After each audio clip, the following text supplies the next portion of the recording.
Hey guys, आज की video में हम एजेंट कार्टर सीजन 1 के फर्स्ट एपिसोड के बारे में बात करेंगे। सो वीडियो को पूरा देख के चैनल को सब्सक्राइब भी जरूर कर देना। साथ में अगर आपको इस सीरीज के आगे के एपिसोड चाहिए और दूसरी कौन सी सीरीज चाहिए वो भी कमेंट में जरूर बताना। चलिए अब आज की वीडियो को स्टार्ट करते हैं। तो एपिसोड की शुरुआत में कैप्टन अमेरिका प्लेन में होता है और प्लेन क्रैश हो रहा होता है, तो वो पेगी से फोन पे थोड़ी इमोशनल बातें करके स्टीव मतलब कैप्टन अमेरिका पेगी की फोटो देख के प्लेन नीचे गिरने लगता है। तभी हमें 1946 का सीन दिखा के न्यूयॉर्क सिटी में पेगी उदास होकर सारी बातें सोचती हुई दिखाई देती है और चाय पीने लगती है। तभी पेपर में उसे हार्वर्ड स्टार्क की खबर दिखती है, तो वो स्टार्क और स्टीव के साथ जो मिशन किए थे उनको याद करने लगती है। उसके बाद पेगी रेडी वगैरह होती है। तभी वहाँ कोलेना के उसकी तबीयत खराब होने की वजह से वो सोने लगती है और उसे लगता है कि पेगी किसी कॉल सेंटर में काम करती होगी, तो वो थोड़ी बातें करके पेगी चुपके से अपना सामान बंदूक वगैरह लेके कोलेन को तुम्हें कोई आइडिया नहीं है ऐसा बोलती है। वैसे ही हमें सीरीज का नाम दिखाया जाता है। उसके बाद पेगी स्ट्रेटेजिक साइंटिफिक रिजर्व मतलब एसएसआर में काम करती है, तो वो ऑफिस में जाती है। वहाँ अलार्म बज के उनका चीफ डूली सबको हार्वर्ड स्टार्क का वीडियो दिखा के स्टार्क हथियार बनाने वाली कंपनी का मालिक है, साथ में अमीर और लड़कियों को ठोकने में एक्सपर्ट है ऐसा बता के इसने देश के साथ गद्दारी करके अभी गायब है, हमें इसी के बारे में पता करके स्टार्क को ढूंढना है ऐसा बोल के अब तुम्हें जैक लीड करेगा ऐसा बोलता है। तो जैक सभी एजेंट से बात करने लगता है, तो पेगी स्टार्क गद्दार नहीं है, हमने साथ में मिशन किए हैं ऐसा बोलती है, जिससे डूली पेगी को थोड़ा सा सुना के मीटिंग खत्म करके सब जाने लगते हैं। तो पेगी एजेंट डैनियल से थोड़ी बात करने लगती है। तभी जैक पेगी को फाइल देके चला जाता है। शाम को पेगी नाश्ता वगैरह करने कैफे में जाती है। वहाँ पे उसे पेपर पे स्टार्क और स्टीव की खबर दिखती है, तो वो थोड़ी उदास होती है।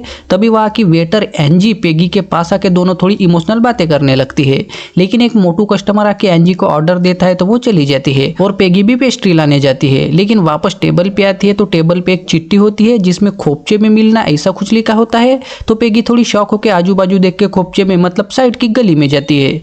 वहाँ एक आदमी पेगी को मेरे साथ चलना होगा ऐसा बोलता है, लेकिन पेगी उसे धमकी देने लगती है। तो दूसरा आदमी गाड़ी शुरू करके पेगी भागने लगती है और गोली चलाने लगती है। तो गाड़ी में से हार्वर्ड स्टार्क निकलता है, जिससे पेगी शॉक होकर चिट्ठी रखने वाला स्टार्क का आदमी जारविस होता है और फिर पेगी गाड़ी में बैठ के तीनों वहां से जाने लगते हैं। जाते जाते स्टार्क पेगी को नाइट्रेम फार्मूले के बारे में बता के वो बहुत ही ज्यादा खतरनाक है, साथ में मेरे इन्वेंशंस किसी ने चोरी करके ब्लैक मार्केट में बेच दिया है ऐसा बोल के अब सिर्फ तुम ही मेरी हेल्प कर सकती हो ऐसा बोलता है। और नदी के पास आके मेरा आदमी जारविस तुम्हारी हेल्प करेगा ऐसा बोल के स्टार्क बोट से चला जाता है।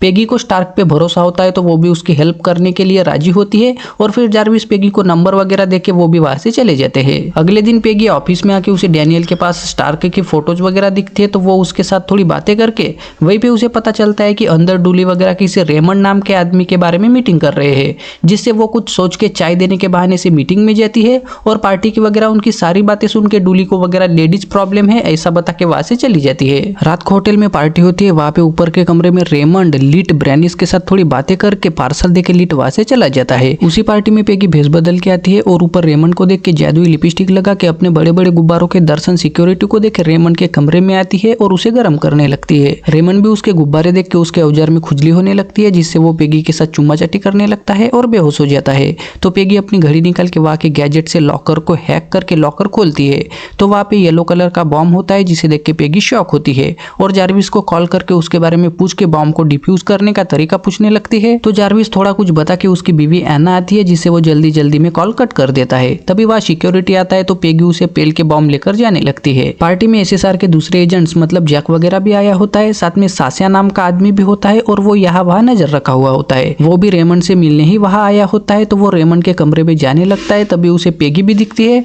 और कमरे में आने के बाद उसे रेमंड बेहोश दिख के वो उसे उठा के मार देता है। साथ में पेगी पे शक आके वो पेगी को ढूंढने लगता है। पार्टी में जैक वगैरह होने की वजह से पेगी बड़ी ही चालाकी से कैमरा से वगैरह बच के पार्टी से निकल के चली जाती है, तो स्यासा भी उसके पीछे जाता है। पेगी घर आके कॉलिन उससे थोड़ी बातें करके सो जाती है। वैसे ही पेगी कुछ सामान लेकर बाथरूम में जाती है और कुछ एसिड वगैरह मिक्स करके बॉम्ब का पिन खोल के डरते हुए वो मिक्स एसिड बॉम्ब पे स्प्रे करती है, तो बॉम्ब डिफ्यूज होकर पेगी की जान में जान आती है। वैसे ही कुछ आवाज आती है, तो पेगी को लगता है कि कॉलिन होगी और वो जाके देखती है तो कॉलिन मरी हुई होती है। वैसे ही सासिया पेगी पे हमला करके दोनों में तगड़ी फाइट होती है, जिसमें पेगी किसी तरह से सासिया को पेल के खिड़की से बाहर फेंकती है, तो सासिया वहां से भाग जाता है। लेकिन फाइट करते टाइम पेगी को सासिया के गले पे एक निशान दिखाई देता है और फिर पेगी कॉलिन के पास आकर रोने लगती है। अगले दिन कैफे में पेगी जारविस से मिलकर थोड़ी इमोशनल बातें करके बॉम्ब के बारे में बताती है, तो जारविस बॉम्ब चेक करने स्टार्क इंडस्ट्रीज के डॉक्टर वैंको के पास जाते हैं और वैंको उन्हें वाइटा रेस के बारे में बताता है, तो पेगी शॉक होती है। साथ में पट से एसएसआर में आके स्टीव का बॉक्स देख के उसके साथ आखिरी बार बात की थी वो याद करने लगती है और वह डैनियल आता है, तो वो भी थोड़ा इमोशनल होकर डैनियल के जाते ही पेगी उस बॉक्स में से वाइटा रे डिटेक्टर निकालती है। यह साशा टाइपराइटर को एंटीना वगैरह लगा के कनेक्ट करता है और उसमें पेगी के बारे में टाइप करता है, तो वो टाइपराइटर अपने आप ही टाइप करके किसी भी हालत में मिशन कंप्लीट करो ऐसा टाइप होता है। पेगी जारविस के साथ एक इंडस्ट्री में आती है और जारविस को बाहर रुका के खुद अंदर जाके डिटेक्टर को चालू करके और लोंडो को पेलती हुए अंदर जाने लगती है। तो लैब में उसे लीट और वैन दिखाई देता है। वो दोनों बॉम्ब को देख रहे होते हैं। तभी बाहर कोई आता है तो जारविस पेगी को कॉल करके बताता है, लेकिन फोन की आवाज लीट को वगैरह आती है तो वैन बंदूक लेके देखने जाता है। वैसे ही चुपके से लीट बॉम्ब हाथ में पकड़ता है। वैन के आते ही पेगी चश्मा लगा के गैजेट वाली बंदूक चला के लीट वहां से भागने लगता है, तो पेगी भी उसके पीछे जाती है और बंदूक चलाने लगती है। तो लीट एक गाड़ी के पास आके दरवाजा खोलता है जिसमें बहुत सारे येलो बॉम्ब होते हैं, जिन्हें देख के पेगी शॉक होती है और लीट पे बंदूक तान के उससे पूछताछ करने लगती है। तो लीट एक गैजेट लगा के बात करता है जिससे पेगी को उसके गले पे साशा जैसा ही निशान दिखता है। तो वो उसे साशा के बारे में पूछती है, लेकिन लीट मेरा कोई भी साथी नहीं है, लिवाइथन इज कमिंग, सिर्फ 30 सेकंड है, ऐसा बोल के पट से बॉम्ब फोड़ के वो गाड़ी लेके चला जाता है।